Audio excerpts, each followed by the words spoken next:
Good morning and welcome to Manhattan. Like Dr. Gebhardt said, my name is Larissa Becker, and it's on. And today I'll be sharing with you about my prelim project on calcium and phosphorus requirements of sows. And so as we're all aware, sow mortality has increased over time, and it has actually increased by 66% since 2012. And when we break down this sow mortality, a large percent of it is because of lameness, approximately 28%, and then approximately 23% is because of prolapses, whether that be uterine prolapses or rectal prolapses or the combination of both. And so together with lameness and prolapses, that makes up about 50% of sow mortality. And so this brought up the question for us of if there is a relationship between dietary calcium and phosphorus levels in reproducing sows. So this led me to my prelim project with the objective of summarizing published literature on calcium and phosphorus requirements in gestating and lactating sows from both empirical and factorial data.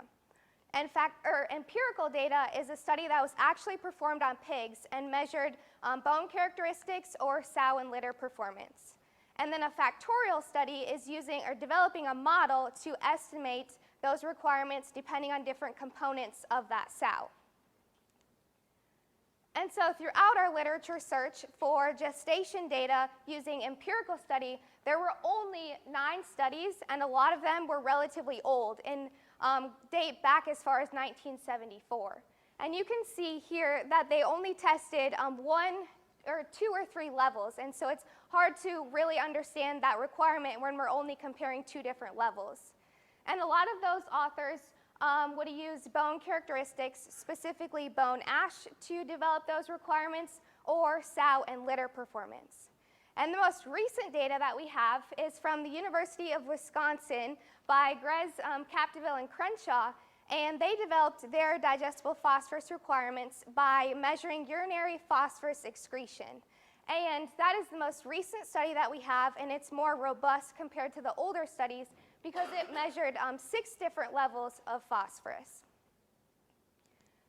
And so when we summarize this empirical data, there is quite a range of digestible phosphorus levels from 5.4 to 9.5 grams per day. And then our total calcium requirement has even a wider range of 12.9 grams per day to 22.9 grams per day. And this results in wide total calcium to digestible phosphorus ratios. And so our most recent data that we have from the University of Wisconsin determined a requirement of digestible phosphorus of 6 grams per day throughout all of gestation. And this would equate to a diet with 0.3% digestible phosphorus when feeding sows in gestation 4.4 pounds per day. And beyond just the empirical data, we also looked at the factorial data. And there are 7 models published in literature, with the oldest one dating back to 1999 and the most recent one done in 2021. And for all of these factorial models, as gestation progresses, we see an increase in digestible phosphorus requirement. And we can see here that in early gestation, there's relatively little variation between all of the factorial models, but then in later gestation, we see more variation within those digestible phosphorus requirements.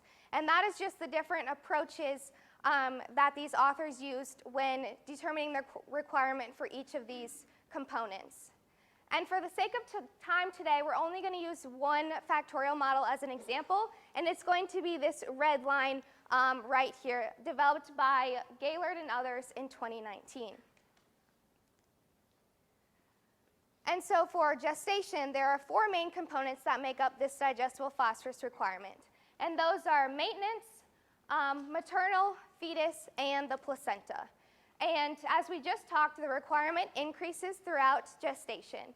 But within those components, our maintenance requirement remains relatively constant as gestation progresses, and our maternal component stays relatively constant also as gestation progresses.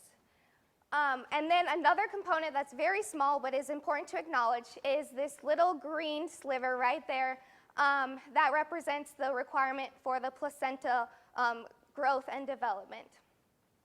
And then the reason why our phosphorus requirement increases throughout gestation is because of the red component, which is the growth and development of our fetus.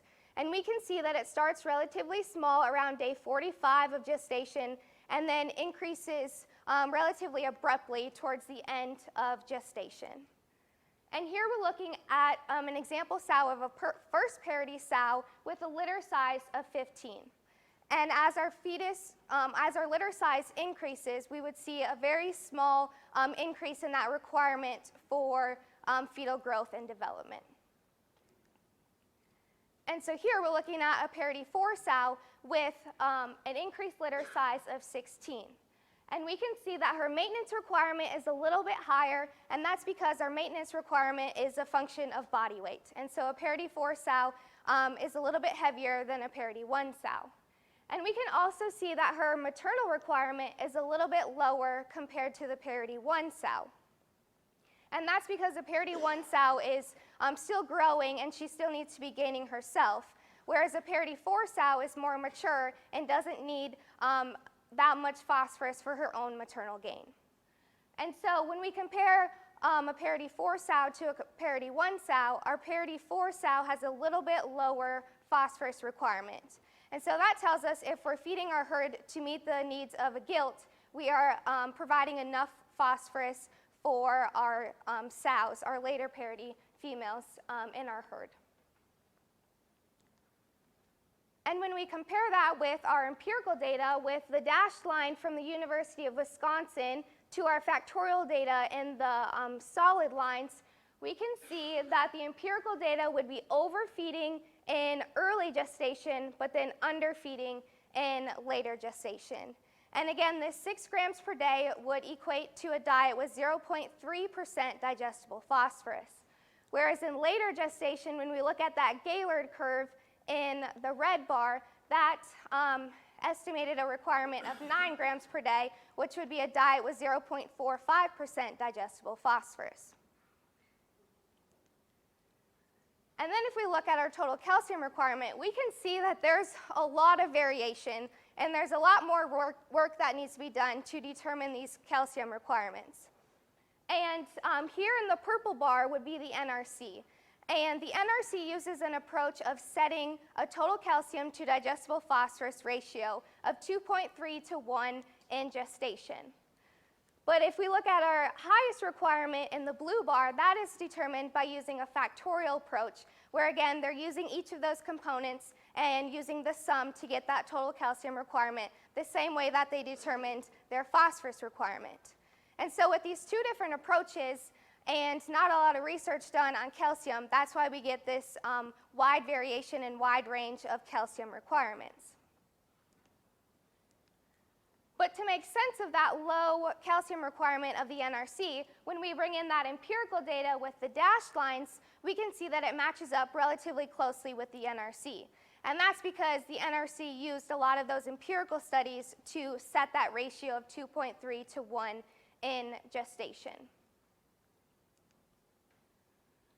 So in summary, for our gestation requirements, we know that it increases throughout gestation because our fetuses are growing and developing. And there is a little bit of variation between all of the different factorial models for digestible phosphorus in grams per day. And there's a lot more variation in our total calcium requirements in grams per day because of those different approaches used to estimate those requirements. And so we also looked at lactation requirements, and there's even less data with only 7 studies, with again a lot of those studies being conducted in 1974 and may not represent the sows with our genetics today. And a lot of these studies would have had smaller litter size, and that equates to less milk demand on these sows. And so again, those authors would have used bone characteristics, specifically bone ash or sow and litter performance. And again, the authors at the University of Wisconsin did a more robust study with 6 different levels of phosphorus throughout lactation. Again, collecting urinary phosphorus excretion to determine those phosphorus requirements. And the same story with lactation is that we see that wide range in phosphorus and calcium requirements, again resulting in a wide range of total calcium to digestible phosphorus ratios that are used. But with our most recent data, empirical data from the University of Wisconsin, determining a requirement of 16.6 grams per day in early lactation and a requirement of 22.1 grams per day in late lactation. And that would equate to a diet with 0.37% digestible phosphorus when feeding 13.2 pounds per day to our lactating sows. And we also looked at the factorial data, and again, there were 7 factorial models that were developed from 1999 to the most recent one in 2021. And for all of these factorial models, they stayed relatively constant throughout that 21-22 day lactation period. And for today, we're going to focus on the group of these factorial models and not the line above. If we look at the line above, that was developed in 1999, but those same authors updated their model, and it's shown in the orange line here amongst the other group of authors. And our factorial, the main components that go into our lactation requirement are milk production and maintenance. And 90% of this requirement is to meet the milk production demand of these piglets, and only 9% is for maintenance. And so this is really a direct reflection of milk production. And so if we were to increase our litter size, increase that milk demand on our females, all of these curves would shift up a little bit if we would have a bigger litter size. And then again, if we bring in that empirical data of 16.6 grams per day in early lactation and 22.1% or 22.1 grams per day throughout the rest of lactation, we can see that that 22.1 is slightly higher than the rest of the factorial models. And again, that empirical data was determined using urinary phosphorus excretion. And then when we look at total calcium, we have a lot of variation. There's definitely a need for more research on calcium requirements in lactating and gestating sows. And we have those two approaches, and in the purple we have the NRC, who sets a total calcium to digestible phosphorus ratio of 2.0 to 1 in lactation. And so that's why it is lower than the other factorials that are on this slide, and that's because they use the factorial approach to determine that calcium requirement, similar to how they estimate their phosphorus requirement. And when we bring in that empirical data and look at it amongst all of the factorial data, it falls within that range. And this calcium requirement was determined by setting a total calcium to digestible phosphorus ratio. And so when we bring all of this data together, and at the end of the day, we all have to formulate a diet to our gestating and lactating sows. And throughout all of my literature search, an appropriate level for gestating sows with a feed intake of 4.4 pounds per day would be between 6 and 9 grams per day. That 6 grams per day would be the bare minimum that I would feed my sows, and that's because it was determined using phosphorus excretion, and so that's just enough to meet her maintenance needs. And so if we want to apply a margin of safety and feed more like the factorial requirements at the end of gestation, we would want to feed closer to that 9 grams per day. And this would give us a diet between 0.3 and 0.45% digestible phosphorus. And in the industry right now, it's pretty common to feed between 0.4 and 0.5% digestible phosphorus. And so these requirements are a little bit lower than what's commonly used in the industry today. And for calcium, there's a lot of variation. We need more research to really understand what calcium level these females need. And so a range would be between 12.9 and 26.1 grams per day, which gives us a diet of 0.65 all the way to 1.31% total calcium. And then for our total calcium to digestible phosphorus ratio, It would range from 2.2 to 1 all the way up to 2.9 to 1. And just as a reference, the NRC in 2012 sets that ratio of 2.3 to 1 in gestation.